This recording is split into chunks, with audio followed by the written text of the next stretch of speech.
In today's video, I'll show you how to safely delete a workspace in Notion.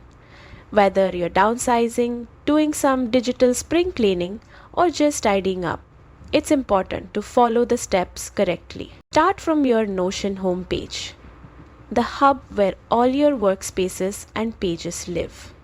On the left-hand side, look for the Settings button and click it. Next, navigate to General in the Settings menu. Here, you will find the option to delete entire workspace. Clicking this may feel a little intimidating, but don't worry, we'll take it step by step. Notion will ask you to confirm your choice by entering the exact name of the workspace you want to delete. This safeguard ensures you don't accidentally remove the wrong workspace. Double check the name to be sure everything is correct. Finally, click Permanently Delete Workspace to complete the process.